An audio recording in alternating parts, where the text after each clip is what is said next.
Hi, and welcome to the video on arithmetic series. How many terms does it take for the series 7 plus 9 plus 11 plus 13, etc. to first exceed 456?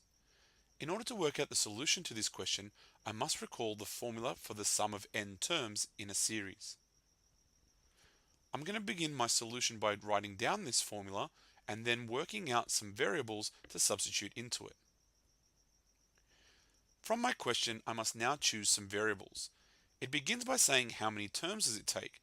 This means I'm going to have to try and work out what n is. This means that from the question, I should be able to work out what a, d, and sn are going to be. Can you work out what those variables are from the question? A is the first term in our series, which means that a is going to be 7. D is the common difference. What do our terms increase by? Our terms increase by 2, so D is 2. Sn is the sum of all the terms. We want to know when this series exceeds 456, so we're going to let Sn be 456. Now I need to substitute. After I've substituted, I now need to simplify in order to solve for n. I like to simplify by multiplying both sides of the equation by 2. This gets rid of the fraction in front of the bracket. I also expanded the smaller bracket inside the square bracket. Next, I'm going to subtract 2 from 14 and multiply the terms inside the square bracket by n. Finally, I'm going to simplify by writing in the general form. How do you think I might be able to solve for n from this line of working out? The most efficient way of solving for n at this line of working out is to use the quadratic equation.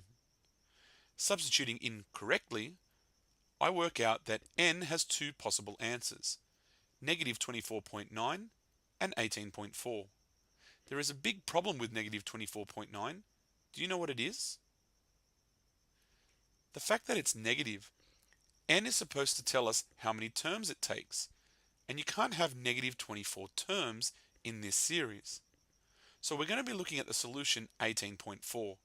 Now n has to be an integer, which means a whole number.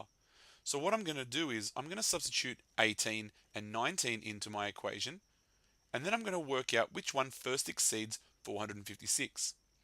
You might think that the answer automatically is going to be 18 because 18.4 rounds down to 18. But let's take a look. When I look at this formula and I substitute 18 into it, I get an answer of 432. This does not exceed 456. But when I substitute 19 into the formula, I get 475. This does exceed 456. So therefore, 19 terms are needed for the series to first exceed 456, and that is our solution.